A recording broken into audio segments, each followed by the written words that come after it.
The pre-dawn darkness of September 15, 1950, hung over the Yellow Sea like a shroud of uncertainty.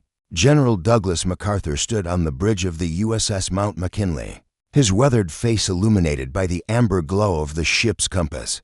Around him, the largest amphibious assault force assembled since World War II bobbed in the treacherous waters. Off the Korean coast, the stakes could not have been higher. The fate of South Korea, and perhaps the entire free world's resistance to communist expansion, hung in the balance. 3 months had passed since North Korean forces had thundered across the 38th parallel, catching the world off guard with their swift and brutal offensive. The South Korean army had crumbled like autumn leaves before the communist juggernaut, and American forces hastily deployed to stem the tide found themselves trapped. In the southeastern corner of the peninsula around Pusan, the situation had grown so desperate that military planners in Washington were quietly discussing complete evacuation from the Korean peninsula. MacArthur, however, had refused to accept defeat, while his colleagues in the Pentagon viewed the Korean situation through the lens of conventional warfare. The 70-year-old general saw opportunity where others saw only catastrophe. His plan was audacious to the point of madness: a massive, amphibious landing at Inchon, a port city on Korea's west coast, nearly 200 miles behind enemy lines. The operation would require his forces to navigate some of the most treacherous tidal waters in the world, scale massive seawalls, and capture a heavily defended port with minimal intelligence about enemy strength. The doubters had been numerous and vocal. Navy planners feared the Yellow Sea's notorious tides, which could vary by as much as 30 feet, potentially stranding landing craft on mudflats or smashing them against concrete barriers. Marine Corps strategists worried about the formidable seawalls that surrounded Inchon, towering barriers that would force their men to climb vertical concrete faces while under enemy fire. The Joint Chiefs of Staff had expressed grave concerns about what would happen if the operation failed, knowing that America had no ready reserves to replace the forces that would be lost in such a gamble. But MacArthur had been persuasive, his reputation as a military genius carrying considerable weight in the halls of power. He had argued that the very impossibility of the Inchon landing was its greatest strength. The North Koreans would never expect such a brazen assault at such an unlikely location. The port city sat at the mouth of the Han River, providing a direct route to Seoul, the South Korean capital that had fallen to communist forces in the war's opening days. More importantly, Inchon was the key logistics hub for North Korean forces fighting around the Pusan perimeter. If MacArthur's forces could capture the port and cut the communist supply lines, the entire North Korean army would be trapped in a deadly vice.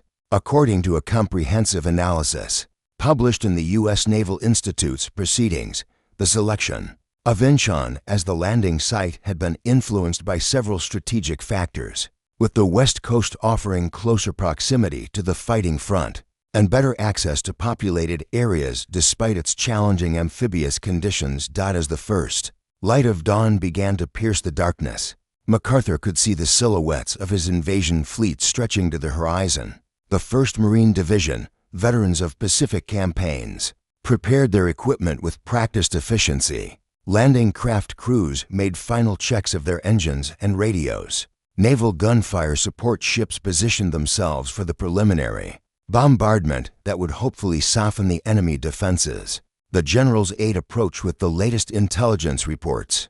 North Korean forces in Inchon appeared to be minimal, perhaps a few hundred soldiers and some coastal defense guns, but MacArthur knew that appearances could be deceiving, and that the real test would come not in taking the port, but in holding it against the inevitable counterattack. The success of Operation Cromite, as the landing had been codenamed, would depend on speed, surprise, and the courage of the men who would soon storm the beaches of Inchon. As the naval bombardment began, sending orange flames dancing across the water, MacArthur allowed himself a moment of quiet reflection. He had staked his reputation, his career, and the lives of thousands of men on this single throw of the dice. History would judge him a genius or a fool based on the events of the next few hours. The world was watching, and the future of the Korean War and perhaps the broader Cold War hung in the balance. The thunderous roar of naval guns echoed across Inchon harbor as the USS Missouri and her sister ships unleashed a devastating barrage on the North Korean positions. Shells screamed overhead, exploding against concrete fortifications and sending fountains of debris into the air. The bombardment had begun at exactly 5:30 in the morning, and for 90 minutes, the port city disappeared behind a curtain of smoke and flame.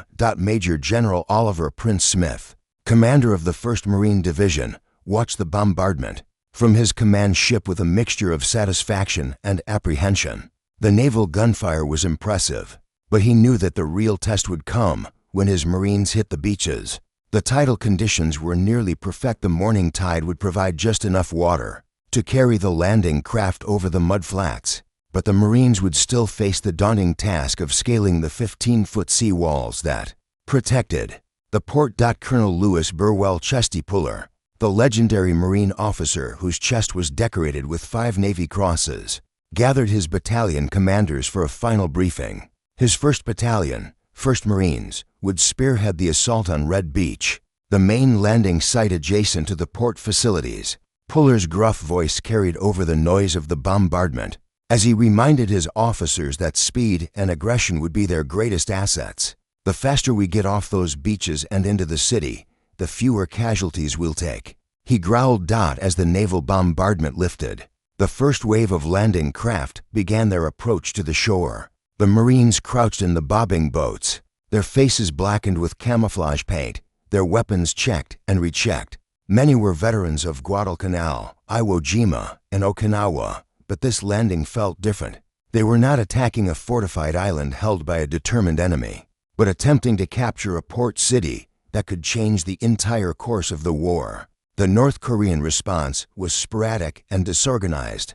A few artillery shells splashed into the water around the landing craft, and small arms fire crackled from the seawall.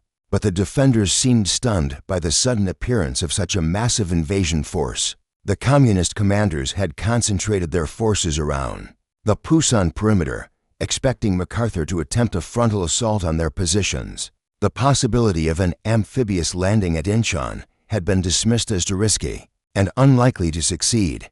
Lieutenant Colonel Raymond Davis led the 1st Marines to reach the seawall at Red Beach. Using scaling ladders and grappling hooks, his men clambered up the concrete barriers while North Korean soldiers fired down at them from the port facilities. The fighting was fierce but brief. The defenders were too few and too surprised to mount an effective resistance. Within an hour, Davis had secured a foothold on the port's main pier and was pushing inland toward the city center. Meanwhile, at Green Beach on the southern edge of the port, the 3rd Battalion, 5th Marines, encountered heavier resistance. North Korean forces had established a strong position in a railway yard, using overturned train cars as cover while they poured machine gun fire into the advancing Marines. Lieutenant Colonel Robert Taplett, the battalion commander, called for close air support, and within minutes, Marine Corsair fighter bombers were diving on the enemy positions, their rockets and bombs turning the railway yard into a smoking ruin. The speed of the American advance caught the North Korean defenders completely off guard. By noon, Marine forces had secured the entire port facility and were advancing through the streets of Inchon. The city's civilian population, many of whom had been subjected to months of harsh communist rule, emerged from their hiding places to welcome the liberators. Children ran alongside the Marine columns, pointing out enemy positions and offering what little food and water they could spare. MacArthur himself came ashore at 2 o'clock in the afternoon, wading through the shallow water at Red Beach with his trademark corncob pipe clenched between his teeth. The general's presence electrified the Marines, who had heard countless stories of his exploits in the Pacific. He walked calmly through the port area, seemingly oblivious to the occasional sniper fire that still echoed through the streets, stopping to speak with wounded Marines and congratulate unit commanders on their success. By evening, the entire port of Inchon was in American hands. The Marines had suffered fewer than 200 casualties, while capturing over 300 North Korean prisoners and vast quantities of supplies and equipment. More importantly, they had secured the key to Seoul. The Han River provided a direct water route to the South Korean capital, and the road network from Inchon would allow MacArthur to move his forces rapidly inland. The advance began with the 1st Marine Division's push toward Kimpo Airfield, the strategic air base that controlled the approaches to Seoul. Colonel Homer Litzenberg's 7th Marines took the lead, their M26 Pershing tanks rumbling through the Korean countryside while infantry units moved in coordinated bounds. From village to village, the terrain was challenging. Rice paddies stretched between low hills, crossed by irrigation ditches that could stop a tank or hide an enemy squad. North Korean resistance stiffened as the Marines moved inland. The Communist forces had recovered from their initial shock and were rushing reinforcements south from the Chinese border. The North Korean People's Army's 2nd Division, a veteran unit that had spearheaded the initial invasion, was ordered to hold Seoul at all costs. Their commander, Major General Lee Kwan-moo, established defensive positions along the Han River and in the hills surrounding the capital. The battle for Kimpo Airfield began on September 17th. With a massive artillery barrage, the North Koreans had positioned anti-aircraft guns and mortars around the runways, turning the air base into a fortress. Lieutenant Colonel Frederick Dowsett's 2nd Battalion, 5th Marines, led the assault, advancing across open ground while enemy fire erupted from concealed positions. The fighting was savage and close quarters, with Marines and North Korean soldiers sometimes engaging in hand-to-hand combat. Among the aircraft hangars, Sergeant John Bassalone, a Medal of Honor recipient from World War II who had volunteered to return to combat, led a squad of Marines in a desperate charge against a North Korean machine gun position. The enemy fire was so intense that several Marines were pinned down in a drainage ditch, unable to move forward or retreat. Bassalone gathered his men and launched a flanking attack, using grenades and rifle fire to silence the enemy position. His actions allowed the battalion to capture the eastern portion of the airfield, though Bassalone himself was wounded in the process. By September 20th, Kimpo Airfield was in American hands, and Marine and Air Force fighter planes were already landing on the hastily repaired runways. The capture of the air base gave MacArthur's forces a crucial advantage. Close air support could now be provided within minutes of a request, and supplies could be flown directly to the advancing troops. The psychological impact was equally important, as North Korean soldiers could see American aircraft overhead, a constant reminder of their enemy's technological superiority. The final push toward Seoul began on September 22nd with a coordinated assault by the 1st Marine Division and the Army's 7th Infantry Division, which had landed at Inchon 2 days earlier. The North Koreans had established a defensive line along the Han River, using the waterway as a natural barrier. The bridges had been destroyed, and enemy artillery positions on the hills overlooking the river could bring devastating fire on any attempted crossing. General Edward Almond, commander of the 10th Corps, chose to cross the Han River at multiple points simultaneously, dividing the enemy's attention and making it impossible for them to concentrate their forces. The Marines would assault the river crossing at Hangju, while the Army's 7th Infantry Division would attack further upstream at Kimpo.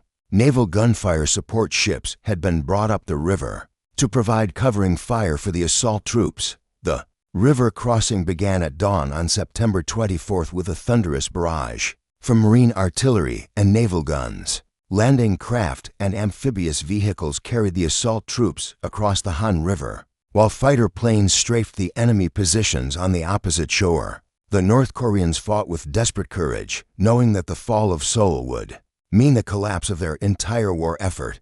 Colonel Alpha Bowser's 3rd Battalion, 1st Marines, was among the first units to reach the Seoul side of the Han River. They immediately came under heavy fire from North Korean positions in the hills.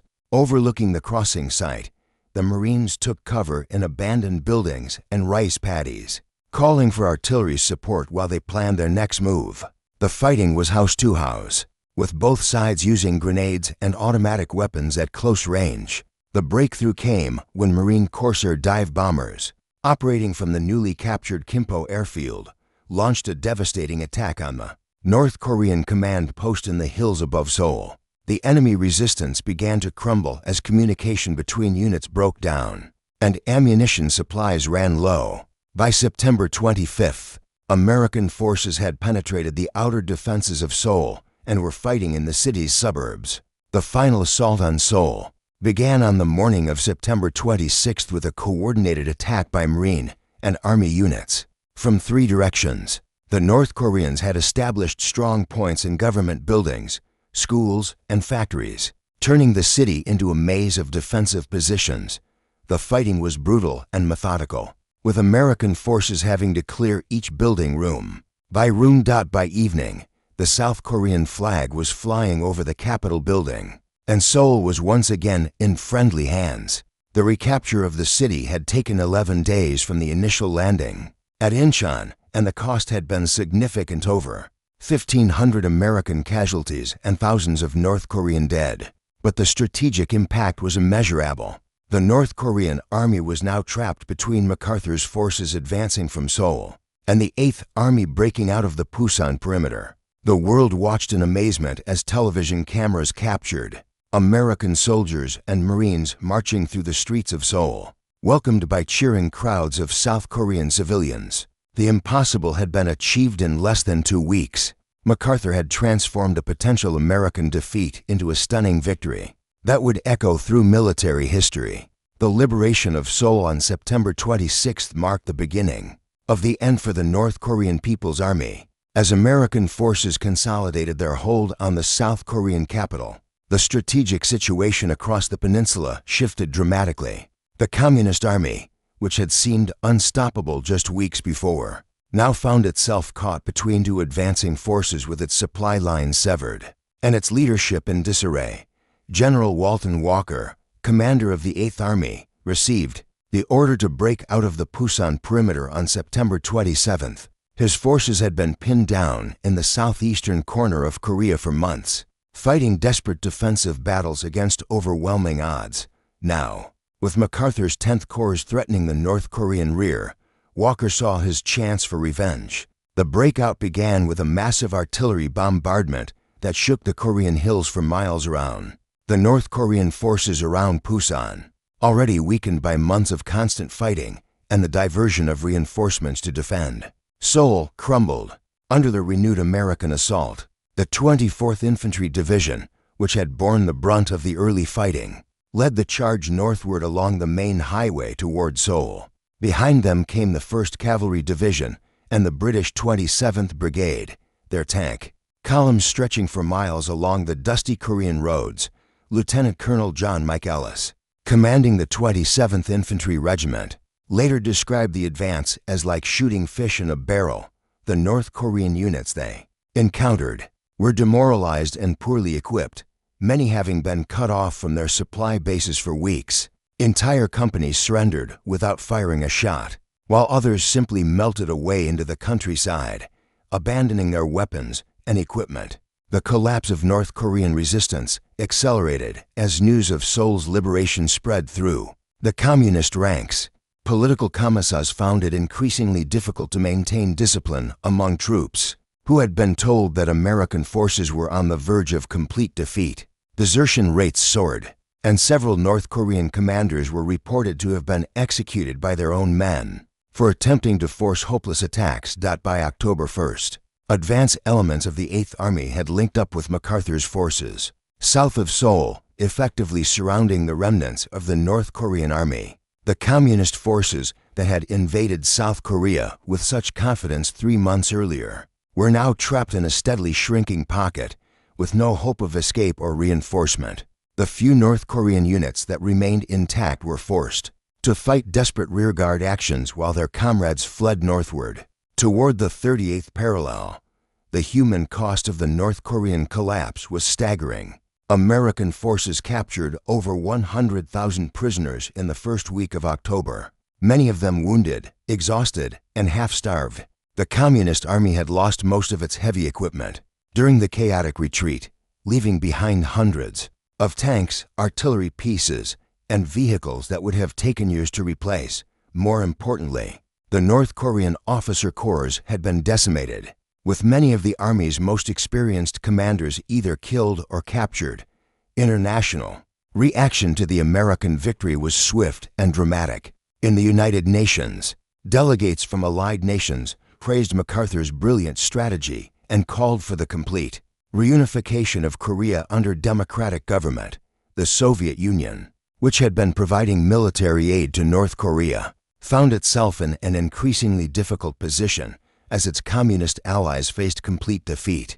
President Truman, buoyed by the success of the Inchon landing and the subsequent liberation of Seoul, authorized MacArthur to pursue the retreating North Korean forces across the 38th parallel. The decision, made on October 7th, would prove to be one of the most controversial of the war. But at the time, it seemed like the logical conclusion to a brilliantly executed campaign.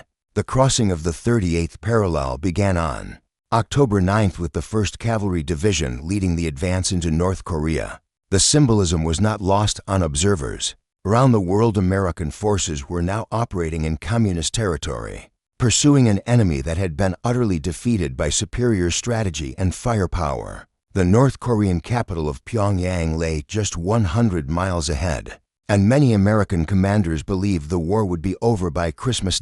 As October progressed, MacArthur's forces advanced rapidly through North Korea, meeting only scattered resistance from demoralized communist units.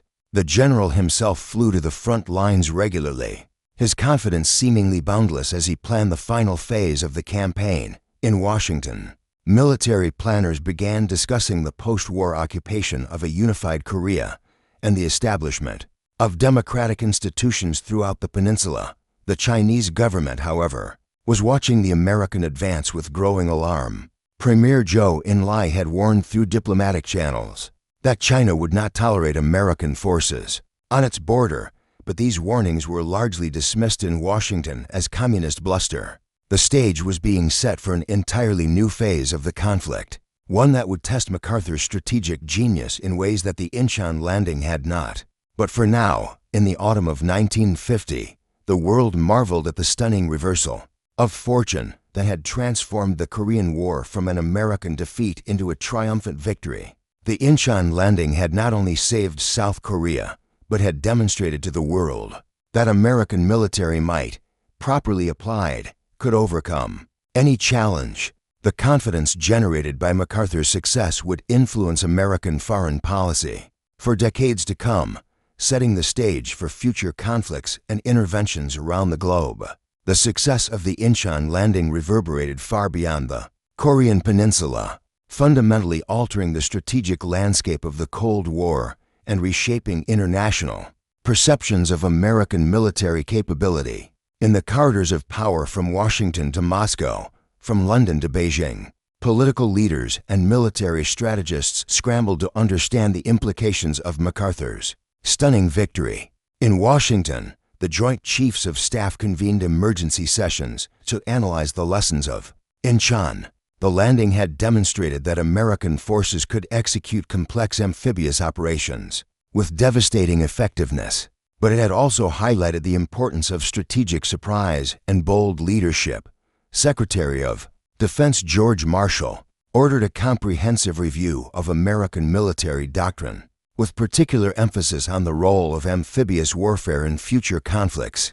The psychological impact of the Inchon victory was perhaps even more significant than its military consequences. American confidence, which had been shaken by the initial North Korean successes, was restored overnight. Public opinion polls showed a dramatic surge in support for Truman's foreign policy, and Congress approved increased military spending with minimal debate. The idea that American forces could be defeated by a communist army now seemed laughable to many Americans. European allies watched the Korean developments with a mixture of admiration and concern. British Prime Minister Clement Attlee praised MacArthur's tactical brilliance, but worried about the implications of American forces advancing toward the Chinese border. The French government, still reeling from defeats in Indochina, saw the Inchon landing as evidence that Western forces could successfully confront communist expansion in Asia. NATO commanders began incorporating lessons from Korea into their planning for potential conflicts. In Europe, the Soviet Union's response to the Inchon Landing was one of stunned disbelief, followed by desperate attempts to salvage the situation. Stalin had invested considerable prestige in the North Korean invasion, providing weapons, advisors, and diplomatic support. The collapse of the North Korean army represented a major defeat for Soviet foreign policy and raised questions about the reliability of communist allies. Emergency meetings of the Politburo resulted in increased military aid to China and North Vietnam, as Soviet leaders sought to prevent further American victories. In Asia, Chinese leaders faced the most difficult decisions of all. The rapid American advance toward the Chinese border posed a direct threat to national security, but intervention in Korea would risk a wider war with the United States. Mao Zedong and his advisors debated their options throughout October, ultimately deciding that the risk of American forces on China's doorstep was too great to ignore. The decision to intervene would transform the Korean conflict from a limited war into a global confrontation that would last for 3 more years. The impact of Inchon on military thinking was immediate and far-reaching. Staff colleges around the world began teaching the operation as a classic example of strategic surprise and tactical innovation. The combination of amphibious assault, air support, and rapid exploitation had created a new model for military operations that would influence planning for decades to come. The success also validated the importance of intelligence gathering and deception, as MacArthur's staff had successfully concealed their intentions from enemy forces. American military industries experienced a massive boom as the success of the Inchon landing led to increased demand for amphibious warfare equipment. Shipyards that had been idle since World War II suddenly found themselves with orders for new landing craft, transport ships, and amphibious vehicles. Aircraft manufacturers rushed to produce more of the Corsair fighter bombers that had proven so effective in the Korean fighting. The economic impact extended to steel, electronics, and communications companies that supplied the military. The media coverage of the Inchon landing marked a turning point in public perception of the Korean War. Television networks, still in their infancy, provided dramatic footage of Marines storming the beaches and advancing through Seoul. Newspapers around the world carried front-page stories about MacArthur's genius and American military superiority. The general himself became a media celebrity, his dramatic pronouncements and theatrical gestures capturing public imagination. The success of the operation also had profound implications for American military personnel policy. The performance of regular Army units, National Guard formations, and Marine Corps forces during the landing and subsequent advance led to a reevaluation of training standards and equipment requirements. The integration of close air support, naval gunfire, and ground forces had worked seamlessly, but only because of extensive preparation and realistic training exercises. Intelligence agencies worldwide began studying the Inchon operation to understand how American forces had achieved such complete surprise. The deception plan that had convinced North Korean leaders to concentrate their forces around Pusan became a model for future operations. The use of aerial reconnaissance, signal intelligence, and human sources had provided MacArthur with a detailed picture of enemy dispositions while concealing his own intentions. By November, the strategic situation in East Asia had been completely transformed. The success of the Inchon landing had not only saved South Korea, but had also demonstrated American resolve and capability to allies and enemies alike. The operation had shown that the United States possessed both the military power and the political will to confront communist expansion wherever it occurred. However, the very success of the Inchon landing would soon create new challenges. The rapid American advance toward the Chinese border had alarmed Beijing, leading to Chinese intervention that would prolong the war for 3 more years. The confidence generated by MacArthur's victory would also contribute to strategic miscalculations that would limit American options in future conflicts. The lessons of Inchon would be both a blessing and a curse for American military planning. In the decades that followed, the euphoria surrounding the Inchon landing began to fade as winter descended upon Korea and American forces encountered a new and unexpected enemy, the Chinese People's Volunteer Army, commanded by General Peng Dehuai, had begun crossing the Yalu River in late October, moving silently through the Korean mountains under cover of darkness. By December 1st, nearly 300,000 Chinese soldiers were positioned along the American supply lines, preparing to launch a massive counteroffensive that would test everything MacArthur had learned from his triumph at Inchon. The first hints of Chinese involvement came from interrogations of captured prisoners and reports from South Korean intelligence sources. Small units of Chinese soldiers had been encountered during the advance toward the Yalu River, but American commanders initially dismissed these as isolated volunteers. Rather than evidence of large-scale intervention, MacArthur himself was convinced that China lacked the capability to mount a significant military operation against American forces.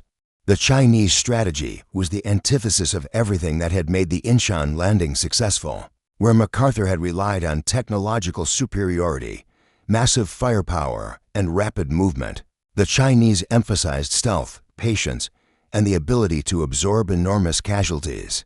General Peng had studied American tactics during World War II and Korea, concluding that the key to defeating American forces was to negate their advantages in air power and mechanized warfare. The Chinese offensive began on November 27th, with attacks against isolated American positions along the Inchon River. The 2nd Infantry Division, advancing toward the Chinese border, suddenly found itself surrounded by enemy forces that seemed to appear from nowhere. The fighting was unlike anything American soldiers had experienced since the Pacific War. Waves of Chinese infantry attacking, with bugle calls and whistle signals, seemingly indifferent to casualties. Major General Lawrence Kaiser, commanding the 2nd Infantry Division, ordered a fighting withdrawal toward more defensible positions. But the Chinese had anticipated this move. Roadblocks appeared overnight, cutting off retreat routes and forcing American units to fight their way through. Prepared ambushes. The division's artillery and tank units, which had been so effective during the advance from Inchon, found themselves vulnerable to Chinese infantry attacks in the mountainous terrain. The psychological impact of the Chinese intervention was devastating to American morale. Soldiers who had been told that the war was nearly over suddenly found themselves fighting for their lives against an enemy that appeared to have unlimited manpower. The confidence generated by the Inchon landing began to erode as reports of Chinese attacks spread throughout the American forces. General Walker, commanding the 8th Army, attempted to establish a new defensive line south of the Inchon River, but the Chinese offensive continued to gain momentum. The 38th Infantry Regiment, which had fought with distinction during the advance from Pusan, was nearly annihilated in a series of night attacks near Cunary. The survivors described horrific scenes of hand-to-hand combat in sub-zero temperatures, with Chinese soldiers continuing to attack even after sustaining mortal wounds. MacArthur's response to the Chinese intervention revealed both his strengths and weaknesses as a military commander. His initial instinct was to escalate the conflict, requesting permission to bomb Chinese bases across the Yalu River and to use nuclear weapons against Chinese forces. When these requests were denied by President Truman, MacArthur became increasingly critical of the political leadership in Washington, setting the stage for his eventual dismissal. The retreat from North Korea began on December 5th with the evacuation of Pyongyang, the North Korean capital that American forces had captured just weeks earlier. The withdrawal was conducted in good order, with rearguard actions by Marine and Army units allowing the main force to escape the Chinese trap. However, the symbolism was unmistakable. The victory achieved at Inchon was being reversed by an enemy that American intelligence had failed to detect. The evacuation of American forces from the port of Hungnam in December 1950 became one of the most dramatic episodes of the Korean War. The operation, conducted under constant Chinese pressure, required the same kind of precision and coordination that had made the Inchon landing successful. Naval forces provided covering fire while Marine and Army units fought delaying actions in the mountains around the port. The successful evacuation of over 100,000 American and South Korean personnel from Hungnam demonstrated that the lessons of Inchon had been learned and could be applied in reverse. The same amphibious capabilities that had made the landing possible now enabled American forces to extract themselves from an impossible situation. The operation saved thousands of lives and preserved the fighting capability of units that would be needed for future battles. By January 1951, American forces had been pushed back to positions south of Seoul, and the South Korean capital was once again in enemy hands. The Chinese intervention had transformed the Korean War from a spectacular American victory into a grinding stalemate that would last for 2 more years. The confidence generated by the Inchon landing had been shattered, replaced by a more realistic assessment of American capabilities and limitations. The Chinese intervention also had profound implications for American foreign policy and military strategy. The success of the Inchon landing had convinced many American leaders that military force could solve complex political problems, but the Chinese counteroffensive demonstrated the limits of conventional military power.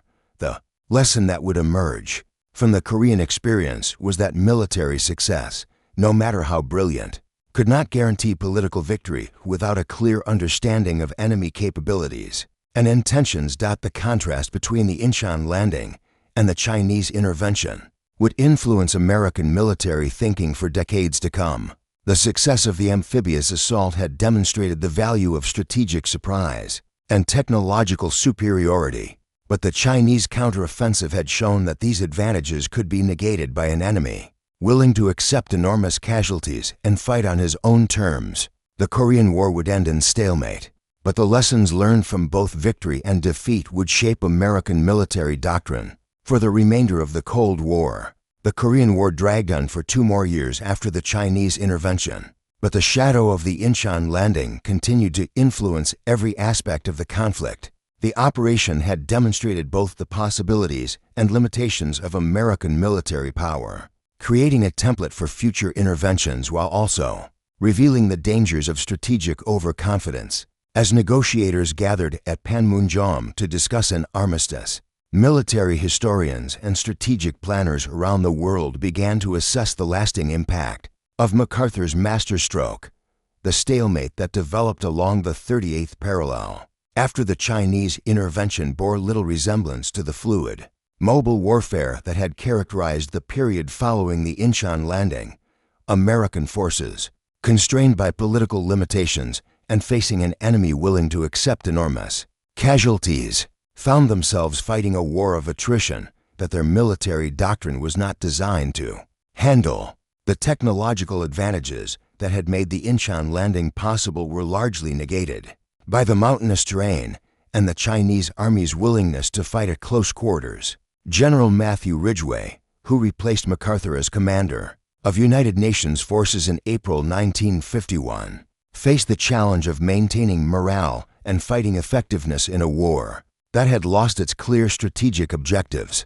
The lessons of Inchon remained relevant: the importance of surprise, the value of amphibious capabilities, and the need for close coordination between services, but they had to be applied in a very different strategic context. The final phase of the Korean War saw several attempts to replicate the success of the Inchon landing through smaller-scale amphibious operations. The landing at Wonsan in October 1950 had been planned as a follow-up to Inchon, but the rapid advance of ground forces made the operation unnecessary. Later attempts at amphibious assaults were either canceled due to Chinese countermeasures or achieved only limited success because the element of surprise had been lost. The armistice signed at Panmunjom on July 27, 1953, left Korea divided along roughly the same lines that had existed before the war began. The human cost had been enormous: over 36,000 American dead, hundreds of thousands of Chinese and North Korean casualties, and millions of Korean civilians killed or displaced. The brilliant success of the Inchon landing had not prevented the war from ending in stalemate, raising fundamental questions about the relationship between tactical success and strategic victory.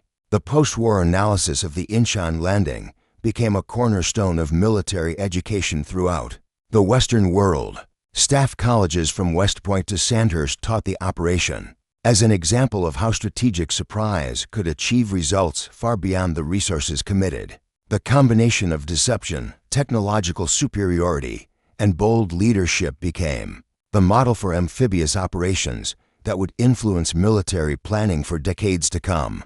The United States Marine Corps, in particular, embraced the lessons of Inchon as validation of their amphibious warfare doctrine. The successful landing had demonstrated that properly trained and equipped Marine forces could execute complex operations under the most challenging conditions. The Corps used the Korean experience to justify increased funding for amphibious warfare equipment and training, leading to the development of new landing craft, helicopters, and assault techniques that would prove crucial in future conflicts. The strategic implications of the Inchon landing extended far beyond military circles. The operation had shown that American forces could project power anywhere in the world. Given sufficient planning and resources, this capability became a cornerstone of American foreign policy during the Cold War, influencing decisions about intervention in conflicts from Vietnam to the Middle East. The confidence generated by MacArthur's success contributed to a belief that American military power could solve complex political problems, a belief that would be tested repeatedly in the decades that followed. The intelligence community also drew important lessons from the Inchon operation. The success of the landing had depended heavily on accurate intelligence about enemy dispositions and capabilities, as well as effective deception measures to conceal American intentions. These lessons led to increased investment in reconnaissance satellites, electronic surveillance, and human intelligence networks that would become essential tools of American foreign policy. During the Cold War, the technological innovations that had made the Inchon landing possible continued to influence military development. Long after the Korean War ended, the close air support techniques pioneered during the operation became standard doctrine for all American forces, while the coordination between naval gunfire and ground troops set new standards. For amphibious operations, the landing craft and amphibious vehicles used at Inchon were continuously improved and modernized, leading to the development of new generations of equipment that would be used in Vietnam, the Persian Gulf, and other conflicts. The international impact of the Inchon landing was equally significant. Allied nations that had witnessed the operation began to develop their own amphibious capabilities, leading to joint training exercises and shared technological development. The British Royal Marines, the French Foreign Legion, and other elite units studied American techniques and adapted them to their own requirements. The operation had demonstrated that amphibious warfare was not merely a relic of World War II, but remained a vital capability in the modern world. The psychological legacy of the Inchon landing was perhaps its most enduring contribution to military history. The operation had shown that seemingly impossible military objectives could be achieved through careful planning, bold leadership, and the willingness to take calculated risks. This lesson influenced military thinking far beyond amphibious operations, encouraging commanders to seek innovative solutions to tactical and strategic problems. The political consequences of the Inchon landing continued to reverberate through American society long after the Korean War ended. The operation had restored public confidence in American military capability after the initial setbacks in Korea, but it had also contributed to a dangerous overconfidence that would lead to strategic miscalculations in later conflicts. The belief that American forces could overcome any obstacle through superior firepower and technology became a recurring theme in American military interventions throughout the Cold War. MacArthur himself became a controversial figure in the years following his dismissal by President Truman. His supporters viewed him as a military genius whose strategic vision had been constrained by political limitations, while his critics argued that his overconfidence had contributed to the Chinese intervention and the prolongation of the Korean War. The debate over MacArthur's legacy reflected broader questions about the relationship between military and civilian authority in democratic societies.